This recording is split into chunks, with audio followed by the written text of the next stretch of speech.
Assalamualaikum warahmatullahi wabarakatuh. Saya Juvian Candikastra dari kelompok 5 akan memberikan informasi mengenai materi porno media dan juga pencabulan seksual. Saya mengambil jurnal yang berjudul Pengaruh Porno Media dalam Situs-situs Dewasa Terhadap Perubahan Norma dan Perilaku Seks Remaja Surabaya. Karya Agus Mustafa, HM Burhan Bungin, Nimade Ida Pratiwi. Saya akan membagi dalam beberapa subbab. Pertama, perkembangan teknologi saat ini di era modernisasi seperti ini. Menanggulangi porno media. Ada beberapa pembagian sub porno media berupa pornografi, porno suara, porno teks, dan porno aksi. Dalam perkembangan teknologi saat ini, kemudahan dalam memperoleh informasi secara cepat dan instan merupakan dampak dari penggunaan teknologi internet. Kemudahan mencari informasi termasuk mengakses mengenai media pornografi. Porno media merupakan segala tindakan atau unsur yang atau perilaku yang mengandung unsur menonjolkan seksualitas menggunakan media. Ada beberapa pembagian porno media. Pertama, pornografi. Pornografi merupakan gambar atau foto atau lukisan yang berbentuk visual dalam perilaku pencabulan yang menunjukkan alat vital manusia sehingga merangsang seksualitas. Yang kedua adalah porno suara. Karya suara berupa ucapan atau apapun yang berbentuk audio secara langsung maupun tidak langsung yang menimbulkan rayuan seksualitas. Contohnya merupakan ucapan, kata-kata, desahan atau apapun yang berbentuk audio. Selanjutnya adalah porno teks, suatu karya tulis atau teks berupa kalimat, cerita maupun narasi yang berbentuk teks dalam perilaku pencabulan secara detail dan vulgar dalam sebuah narasi atau cerita.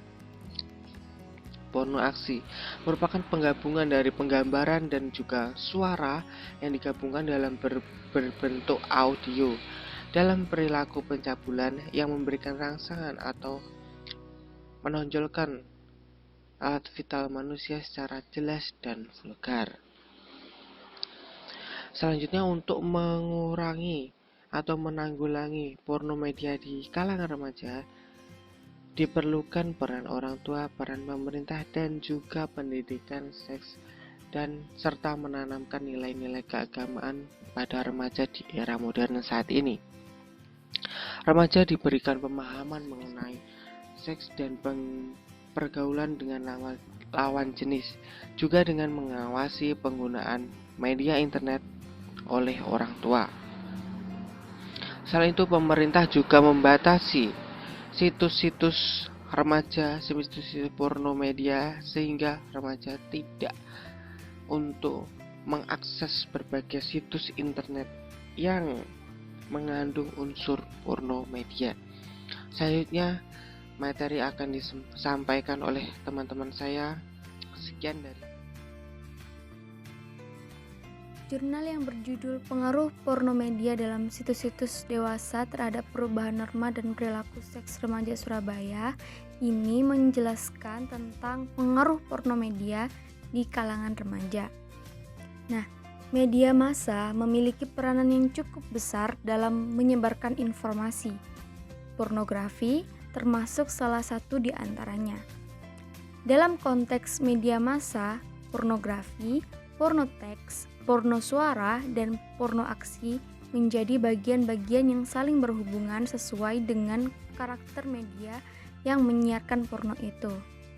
Dalam jurnal ini membahas tentang pengaruh porno media di kalangan remaja, antaranya mencakup tentang gaya berpacaran, sikap penerimaan seks sebelum menikah, lalu perilaku menyimpang, perubahan norma seks. Di mana dalam di mana dalam kasus sehari-hari media sangat berpengaruh khususnya di kalangan remaja.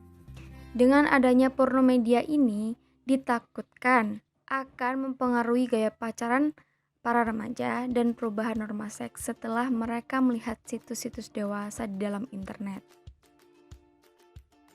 Pendidikan menjadi sesuatu yang bersifat penting karena pengaruhnya terhadap anak bangsa sebagai penerus generasi. Dengan pendidikan, bangsa ini akan mampu mengembangkan kepribadiannya serta kemampuan dasar didik baik dalam pendidikan formal maupun non-formal. Pendidikan adalah faktor penting sebagai gerbang membangun bangsa, namun tidak semua anak bernasib baik, seperti contohnya anak-anak yang menjadi korban pelecehan seksual, khususnya pelecehan seksual non-verbal dalam bentuk kekerasan seksual. Menurut Richard J. Gales, kekerasan terhadap anak merupakan perbuatan disengaja yang menimbulkan kerugian atau bahaya terhadap anak-anak, baik secara fisik maupun emosional. Bentuk kekerasan terhadap anak dapat diklarifikasikan menjadi kekerasan secara fisik, kekerasan secara psikologi, kekerasan secara seksual, dan kekerasan secara sosial. Bentuk-bentuk kekerasan seksual itu sendiri bisa dalam tindakan pencabulan. Seringkali pelaku pelecehan seksual tidak memandang fisik maupun usia dari sang calon korban. Yang penting bagi para pelaku yaitu bagaimana cara mereka dapat mengambil keuntungan.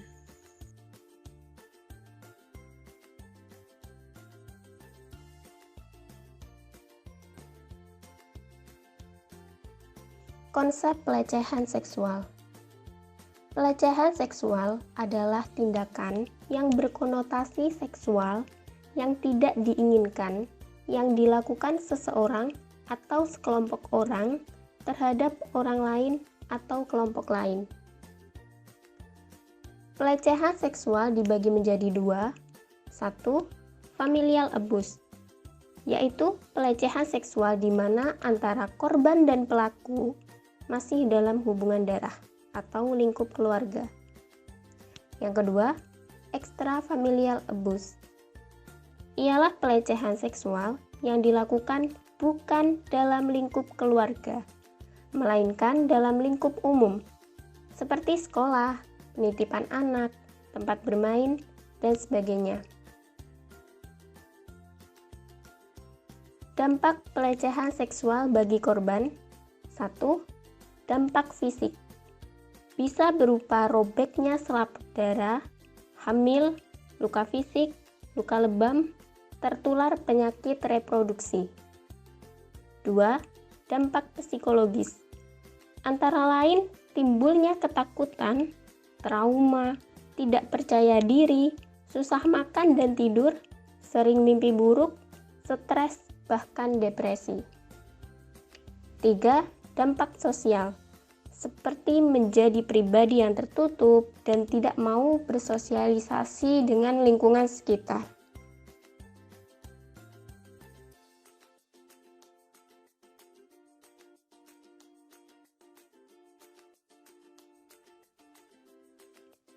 Demikian presentasi dari kelompok 5. Apabila ada kurang lebihnya mohon maaf. Semoga bermanfaat. Wassalamualaikum warahmatullahi wabarakatuh.